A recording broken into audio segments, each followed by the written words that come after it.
El máximo tribunal determinó invalidar el artículo 196 del Código Penal de Coahuila, que establece hasta 3 años de cárcel para quien voluntariamente se practique un aborto. Eso estaba antes. Evidentemente esto quedó ya completamente eliminado. Me da mucho gusto saludar a Isabel Fulda, soy directora del Grupo de Información en Reproducción Elegida, a quien yo le agradezco estos minutos de contacto con el auditorio del Heraldo Noticias. Estimada Isabel, me da mucho gusto saludarla, bienvenida.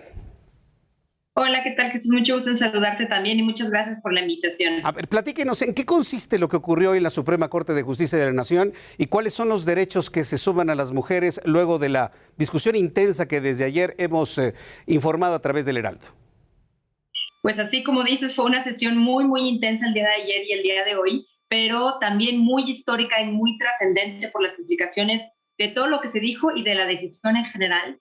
En suma, lo que significa la Corte estaba revisando una acción de inconstitucionalidad relacionada con el Código Penal del Estado de Coahuila en lo que tiene que ver con la penalización del aborto, y lo que decidieron por unanimidad hace tan solo unos minutos es que la penalización del aborto es inconstitucional.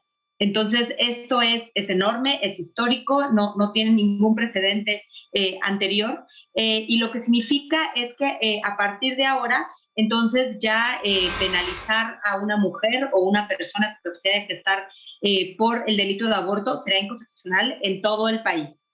Ahora bien, hay dos conceptos que son distintos. Una cosa es no penalizar a una mujer que decide abortar y otra cosa es promover un aborto legal. ¿Cuáles son las diferencias entre ambas? Por supuesto, sí es distinto. Como dices, bueno, lo del día de hoy, el alcance que tiene es en no penalizar. Esto significa no perseguir con cárcel o con cualquier otro tipo de sanción que existía actualmente, ¿no? Como bien decían, en el caso de Coahuila había una sanción de prisión, pero en el caso de otros también hay sanciones de multas o de otro tipo. Entonces, el no penalizar significa el no castigar a quienes aborten. Esto es distinto a la obligación de proveer el servicio. Y que esto es un pendiente importante que todavía nos queda y que también en ese sentido las y los legisladores a nivel local y federal pues les queda este enorme pendiente a partir de la decisión de hoy de garantizar el acceso a servicios de aborto. Esto implica muchas otras cosas. Precisamente quería que se notara esta diferencia, sobre todo porque hay, por ejemplo, legislaciones como la de la Ciudad de México que está muy avanzada, en donde se provee el servicio de manera gratuita, hay un acompañamiento inclusive a las personas que deciden abortar, incluso hay algunas que han decidido que no, ya luego de este acompañamiento emocional y psicológico.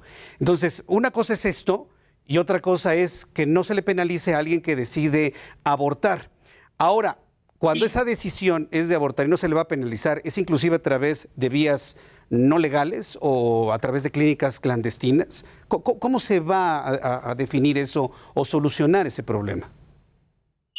Pues sí, o sea, como dices, en esta distinción tenemos, por ejemplo, el caso de la Ciudad de México y también de Hidalgo más recientemente. No solamente se quitó del Código Penal al menos el aborto en las primeras 12 semanas, sino que se modificó la ley de salud para proveer el servicio, y esto significa pues darle presupuesto a los servicios de salud, capacitar al personal en los diferentes procedimientos, en fin, ¿no? Que uno pueda ir a una clínica a exigir estos servicios además de forma gratuita de calidad. Entonces todavía no estamos ahí, digamos, a nivel del país, y este es el pendiente que nos queda. Sin embargo, pues sí es un cambio importantísimo el hecho de que ya a partir de ahora pues es constitucional que las mujeres vayan a la cárcel por abortar, y el precedente de hoy obliga pues a todos los jueces y juezas en el país. Entonces, si les llegara un caso, digamos, de una mujer que fue denunciada por el delito de aborto, ahora tendrían la obligación de tomar esta decisión de hoy como un precedente y pues fallar a favor de la mujer, entendiendo que la penalización del aborto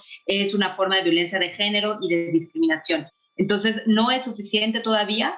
Esto implicaría, pues, normalmente lo que vemos es que las mujeres pues abortan independientemente de si eso no es legal en su estado, ¿no? Entonces, en este sentido, lo hacen de manera clandestina. Esto no necesariamente es inseguro en todos los casos. A veces puede ser con medicamento o con el acompañamiento de una organización feminista o incluso viajando a otro estado como la Ciudad de México. Pero sí quedaría el pendiente de garantizarles el servicio.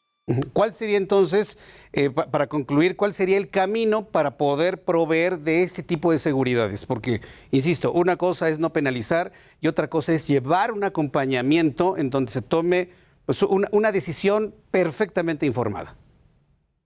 Pues el camino que nos quedaría a partir de ahora, bueno, primero es celebrar esta sentencia histórica, difundir sus efectos, esperar a que salga el engrose para entender exactamente qué es lo que incluyeron los diferentes ministros que presentaron un voto concurrente, pero lo que nos quedaría en general en el camino sería pues voltear a ver ahora sí a los congresos locales y al Congreso Federal, para que pues creen un programa de salud que garantice el acceso a servicios de aborto, y que por supuesto se le dota de presupuesto, que cualquier tipo de programa de política pública si no tiene presupuesto pues es letra muerta.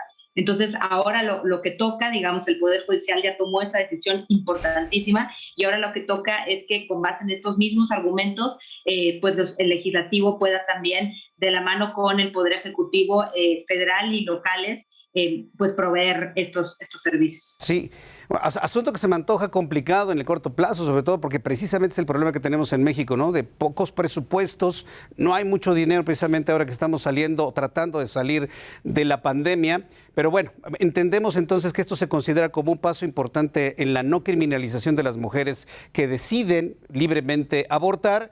Y el otro tema, bueno, pues esperaremos a otros tiempos, ¿no? ¿Cómo va a impulsar esto GIRE desde su punto de vista, Isabel?